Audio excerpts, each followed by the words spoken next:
jangan lupa mau berangkat kerja, mau segala macam aktivitas, jangan lupa sholat duha. Gampang banget sholat duha. Jadi ibu ngamalin sholat duhanya udah berapa lama, Bu? Malu dibicarakan. Tapi ya buat aspirasi semua. Iya. Ya sekitar 40 tahunan. 40 tahun? Iya. Masya Allah, ini istiqomahnya luar biasa loh. Nggak sembarang orang bisa istiqomah ngamalin sholat duha selama itu, Bu.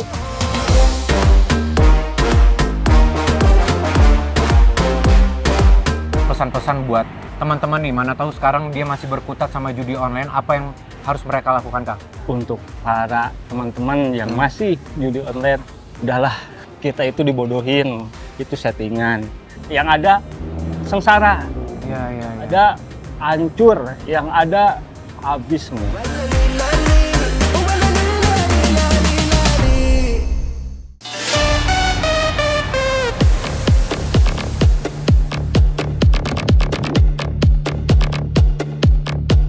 Assalamualaikum warahmatullahi wabarakatuh. Dari Tanah Garut, Jawa Barat, saya Anov Prabowo akan mengajak Anda para pejuang langit untuk bertemu Kang Agus, seorang petani yang terperangkap judi online selama 20 tahun. Puluhan juta hartanya habis dan kehidupan keluarganya hancur akibat kebiasaan buruknya berjudi. Tapi Masya Allah, dengan berhijrah dan rutin mengamalkan sholat taubat, kini Kang Agus bisa terbebas dari judi dan dapat kembali hidup tenang. Assalamualaikum, Kang Agus. Waalaikumsalam. Apa kabar, Kang? Baik, Masya alhamdulillah. Allah. Maaf nih, Kang. Amin. Wah, saya tadi udah mampir ke rumah Akang. Oh iya gitu. Tapi kata si ibu, Akang udah di ladang, makanya samperin sini. Iya, ini mau panen. Masya Allah. Kang, ini kalau saya ikutan bantu bisa nggak ya? Boleh kalau mau coba.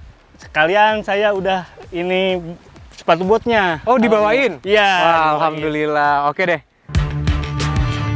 Masya Allah pejuang langit, Kang Agus ini bukan hanya seorang petani, tetapi juga bekerja sebagai satuan pengamanan di sebuah perusahaan. Beliau sengaja menyibukkan diri dengan hal positif agar tidak kembali ke kegiatan berjudi. Nah pejuang langit, saya penasaran dengan kisahnya. Yuk kita ngobrol sambil bantuin Kang Agus panen padi. Kang Agus, saya tuh dapat cerita, katanya tuh Akang sempat terlilit judi online ya, Kang ya? Iya betul. Itu gimana sih, Kang, ceritanya? Pertamanya sih ikut temen. Terus yang pertamanya dikasih manis dulu, dikasih menang. Oke. Gitu, ya.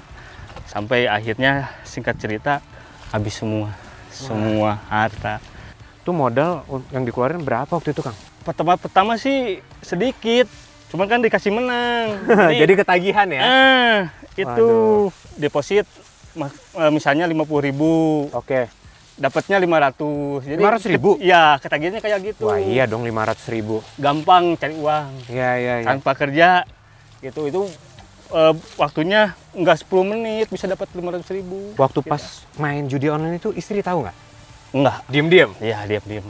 Terus dia nggak nanya kayak, lo ini dapat duit dari mana? Sedangkan Akang waktu itu kerja apa? Kerja sabutan biasa. Nah istri Bisnis. nggak bingung tuh kok kamu kerja serabutan tapi duit ada terus gitu. Bohong. Oh. Jual anu lah dapat untung gede gitu. Aduh. Jual beli motor gitu. Tidak sampai di situ aja pejuang langit. Efek kecanduan judol ini dampaknya luar biasa besar untuk kehidupan Kang Agus. Bahkan kedua orang tuanya sampai sakit dan menderita akibat kebiasaan buruknya bermain judi. Apa, Kang, penyesalan Akang setelah bertahun-tahun main judi itu, Kang? Karena kelakuan saya main judi, orang tua saya kan udah meninggal dua-duanya. Mungkin itu kepikiran saya karena kelakuan saya. Waktu itu orang tua pernah nggak sih, Kang, ngasih nasihat ke Akang kayak kamu berhenti main judi gitu? Sering. Jangan apa ya? Ya berubahlah, nggak kasihan sama keluarga gitu. Sering. Cuman di otak saya itu udah kepikiran pingin balik lagi modal yang udah dihabisin ke judi itu. Jadi nggak digubris. Oh. Pejuang langit, berhentinya Kang Agus dari jeratan judol ini tidak segampang membolak-balikan telapak tangan. Butuh perjuangan dan ibadah yang istiqomah agar dapat keluar dari pusaran dosa yang sudah merusaknya selama puluhan tahun. Akang kan udah minta maaf ke keluarga, ke istri, ke anak-anak. Terus tadi bilangnya juga pergi ke Ustadz ya? Ke ustadz nanya-nanyain. Cuman kan saya, yalah maklum dari dunia hitam itu nggak kepikiran beribadah Ya. gitu. Nah, terus kan amalan-amalan yang akan lakukan ini apa Kang yang akan dapat dari ustadz-ustadz ini? Disuruh ngamalin apa? Disuruh sholat tobat dulu yang pertama. Sholat tahajud sama duha. Masya Allah. Tentunya saya nggak ngebayangin nih, yang sebelumnya nggak sholat, udah gitu nggak ada kepikiran untuk beribadah. Berat itu. nggak kan? Wah, berat banget. Berat banget. Cuman alhamdulillah sih kalau untuk beribadah kan nggak dari nol. Kebetulan kan orang tua saya ada basicnya guru pesantren. Oh. Gitu. Cuman saya sendiri juga heran kenapa saya bisa terjerumus kayak gitu. Ya. Padahal semua keluarga nggak ada yang kayak saya. Kang Agus, ini kan udah siang nih. Kita istirahat makan siang dulu kali ya? Iya, betul. Oke. Udah lumayan capek. Bu, punten Bu, diteraskeun heula mah nya. Bade istirahat heula abi. Penjual langit, ternyata panen padi ini cukup melelahkan ya. Di waktu istirahat siang ini, saya mau ajak Kang Agus makan makanan kesukaannya. Sekalian, saya mau menggali lebih dalam amalan-amalan jalur langit yang menyelamatkan beliau keluar dari perbuatan yang dibenci Allah Subhanahu wa Ta'ala. Kang Agus, dulu gimana sih? Betapa beratnya dulu Kang Agus mulai berubah dari sering main judi online dan mulai ngamalin amalan sholat duha, sholat tahajud, habis itu sholat tobat itu berat banget nggak? Wah, susah banget. Godaannya minta ampun, susah banget. Nah, gimana cara tuh Kang Agus tuh mulai istiqomah tuh? Pertama dari niat, dari hati kan. Dari hati, ingin bener-bener niat berarti. Terus lihat anak. Yang paling memotivasi itu anak. Memang pada saat main judi tuh anak tuh terlantar, nggak diurusin atau gimana? Wah, terlantar banget. Saya nggak sampai nggak ingat. Sama istri sama anak nggak saya ingat. Apa yang dilakukan Kang Agus memang berat. Justru karena berat itulah Kang Agus mulai bisa menuai hasilnya. Saya jadi ingat apa yang dikatakan guru saya. Seperti yang disebutkan dalam hadis qudsi, jikalau seorang hamba itu mendekat padaku sejengkal, maka aku mendekat padanya sehasta. Dan jikalau ia mendekat padaku sehasta, maka aku mendekat padanya sedepa. Jikalau hamba itu mendatangi aku dengan berjalan, maka aku mendatanginya dengan bergegas-gegas. Setelah Akang melakukan amal-amalan itu, ada nggak sih perubahan-perubahan? Itu perubahannya drastis, sangat drastis. Hidup saya jadi tenang. Istilahnya bukan jadi gimana ya, hati semua tenang, pikiran tenang. Masya Allah. Iya. Makan jadi enak, tidur. Sebelumnya makan banyak pikiran ya? Enggak, saya sempat tidak makan 3 hari. 3 hari nggak makan? 3 hari tidak makan. Sampai saya pingsan. Tahu-tahu saya di warnet, tahu-tahu ada di puskesmas. Nggak tahu siapa yang bawa nggak tahu? Nggak tahu. Penjual langit, kata guru saya, agar taubat itu bisa diterima Allah Subhanahu wa Ta'ala, kita harus mengerti aturannya. Jika dosanya terhitung dosa kecil, maka cukup dengan memperbanyak istighfar. Namun jika seseorang melakukan dosa besar, seperti dosa judi, maka taubatnya tidak cukup hanya dengan membaca istighfar saja, melainkan harus melakukan taubat nasuha. Dalam bertaubat disunahkan melakukan sholat sunnah taubat sebanyak minimal 2 rakaat dan maksimal 6 rakaat, tanpa ada aturan khusus maupun bacaan khusus. Namun, harus dilakukan dengan sungguh-sungguh ikhlas, disertai penyesalan yang mendalam, berhenti berbuat dosa tersebut, dan berkomitmen untuk tidak mengulanginya lagi. Rasulullah SAW bersabda, tidaklah seseorang melakukan suatu dosa, lalu ia berdiri untuk berwudu, kemudian melakukan sholat 2 rakaat, dan memohon ampun kepada Allah SWT, kecuali Allah akan memberikan ampunan kepadanya. Nah, Akang ada ini nggak pesan-pesan buat teman-teman nih, mana tahu sekarang dia masih berkutat sama judi online, apa yang harus mereka lakukan, Kang? Nah, untuk para teman-teman yang masih judi online, udahlah, kita itu dibodohin. Ya tahu itu settingan. Ya. Betul kata Bang Haji Roma Irama, nggak ada istilahnya judi itu bisa kaya. Oke. Nggak ada. Yang ada sengsara. Iya, iya, iya. Ada hancur, yang ada habis semua. Bukan hanya harta ya, tapi keluarga juga Kang ya? Iya betul. Masya Allah. Nah, diingat tuh buat teman-teman, jangan putus asa, jangan patah arang. Kalau ada keinginan berubah, insya Allah, Allah pasti kasih jalan. Betul. Yuk, lanjut makan dulu Kang. Siap.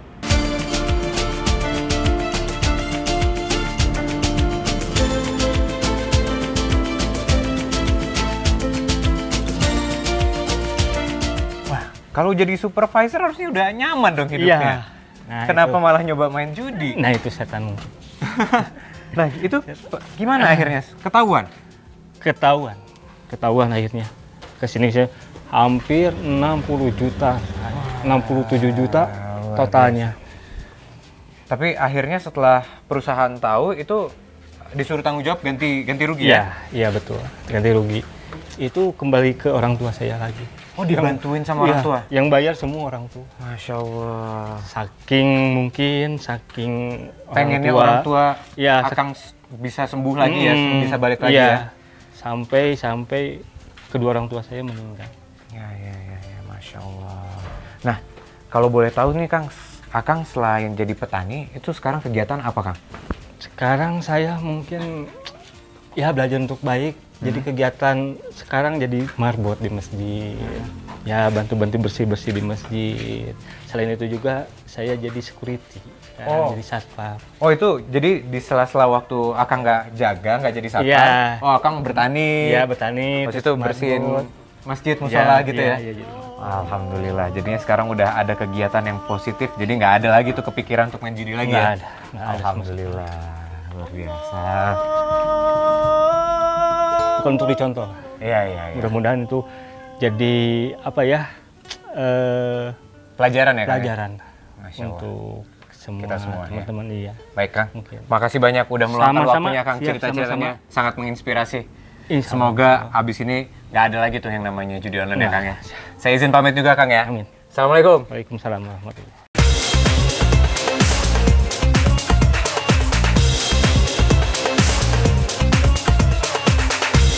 Pejuang Langit, saya masih di indahnya kota Garut, Jawa Barat.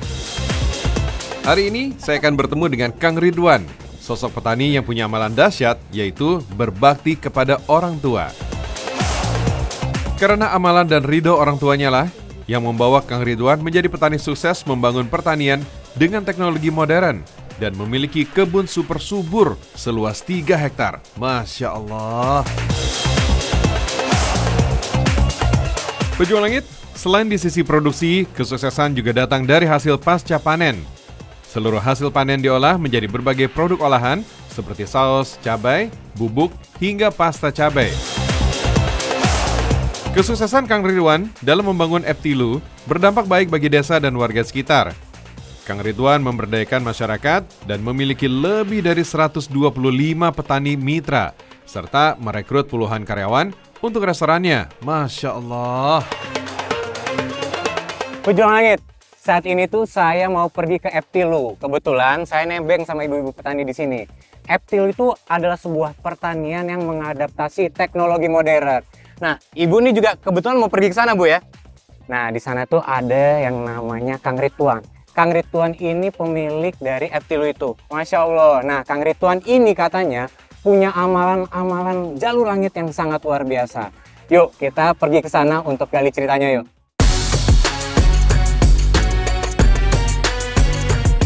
Alhamdulillah, akhirnya saya tiba di perkebunan Eptilu, Desa Mekarsari, Kecamatan Cikajang, Garut. Hei, assalamualaikum Kang Ridwan. Waalaikumsalam. Apa kabar? Sehat? Sehat. Alhamdulillah. Wah, mohon maaf nih, tadi saya nebeng ibu-ibu. Saya motor mogok nih. Masya Allah. Aman. Lagi sibuk kan nih? Aman, gak apa-apa. Wah, mantap. Biasa lagi. Ngontrol. Ini baru pertama kali nih ngeliat greenhouse kayak gini nih, Kang. Pejuang Langit, perkebunan milik Kang Ridwan berbasis konvensional dan modern. Dimulai dari 1,5 hektar, kini perkebunan sudah meluas menjadi 3 hektar dalam waktu beberapa tahun saja. Masya Allah. Luar biasa nih greenhouse-nya. Saya tuh penasaran, pas ngecek kan di internet, Eptilu Oh ternyata F3 ya? Iya. Itu maksudnya apa tuh F3 tuh? Jadi F3 itu adalah singkatan, F-nya ada 3. Baik. Fresh from farm, segar dari kebun. Wah, kebunnya ditanam sendiri, dikontrol sendiri, jadi udah tahu betul nih hasilnya bakal gimana ya? Betul, Mas Anwar. Masya Allah.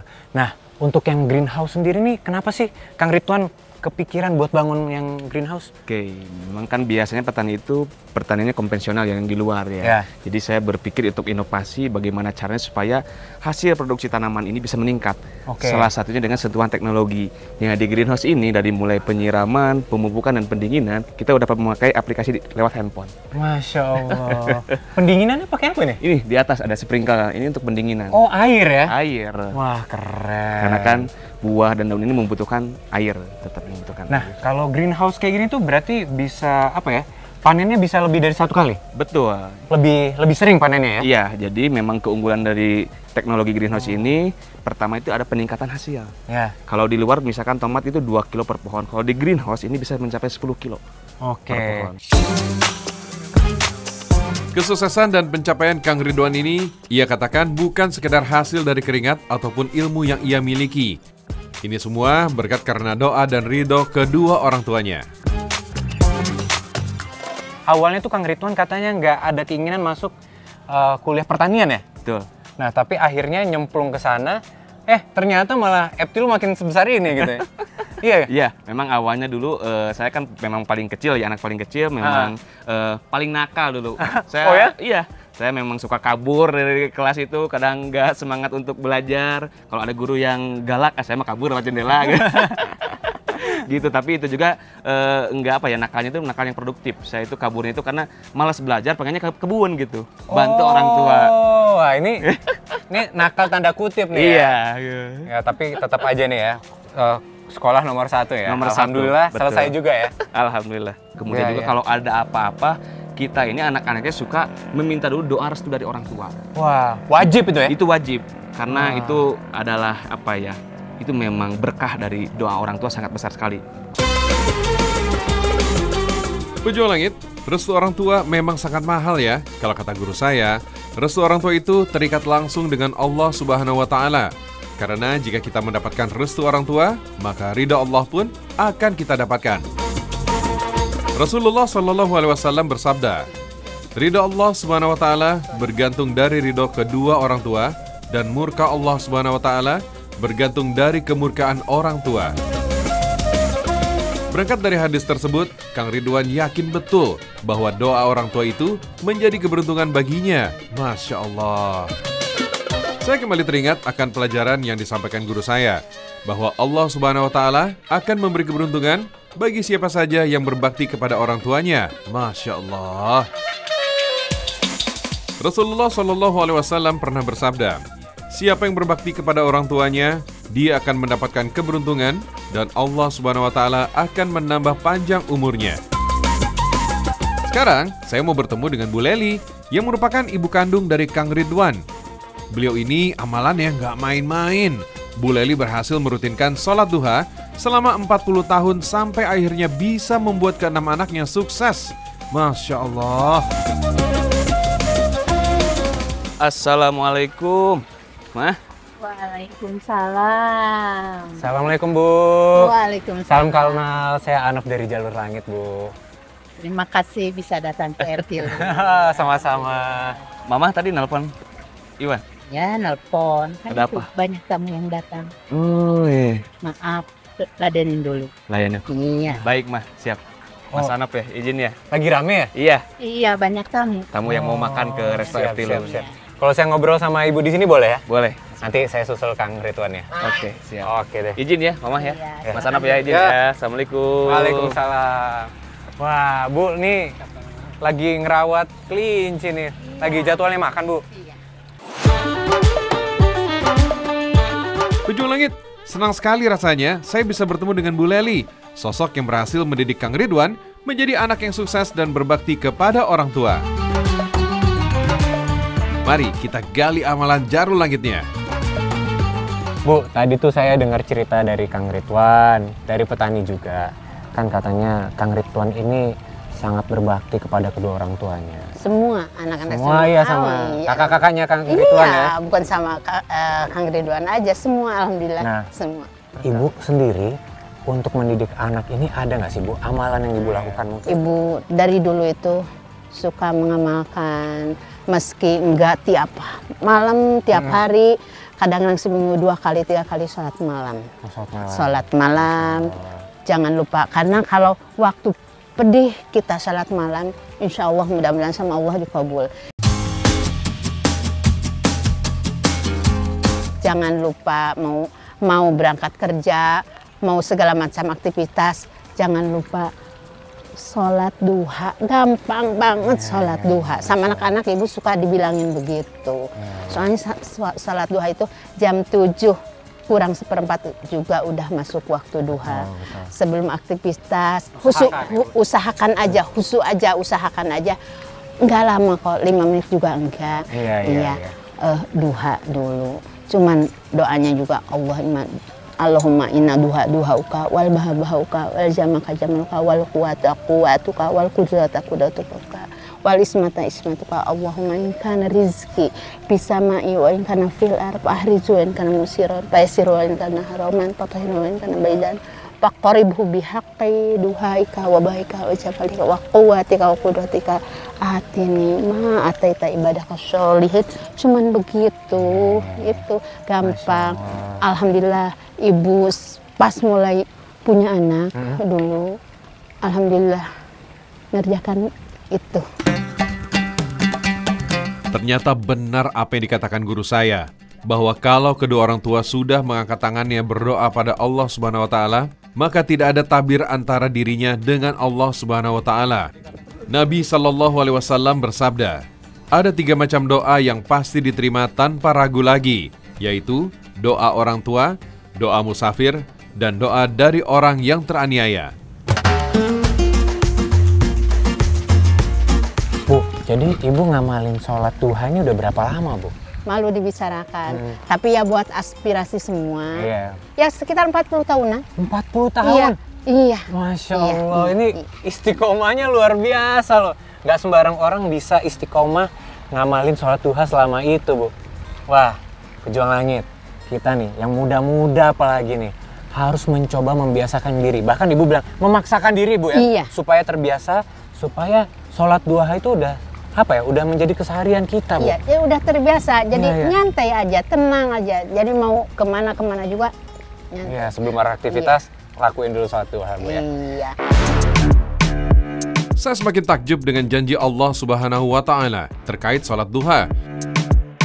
Dalam sebuah hadis itu menjelaskan, apabila kita melaksanakan salat duha, maka Allah akan menjamin kebutuhan kita dari pagi hingga sore. Wahai anak Adam, janganlah sekali-sekali engkau malas melakukan salat 4 rakaat pada pagi hari, karena akan kucukupi kebutuhanmu hingga sore hari.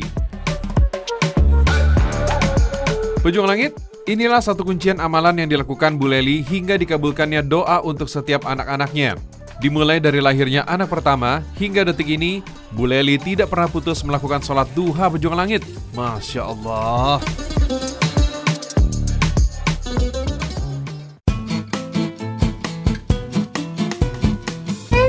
Selain pengajian, juga sambil edukasi buat petani milenial. Ya, karena kebanyakan pada malu ya kalau jadi petani-petani muda. Lihat-lihat saya sama yang petani muda yang lainnya udah alhamdulillah. Jadi mereka makin tertarik terus mau nyoba ya. Sharing, mau nyoba, banyak tanya-tanya.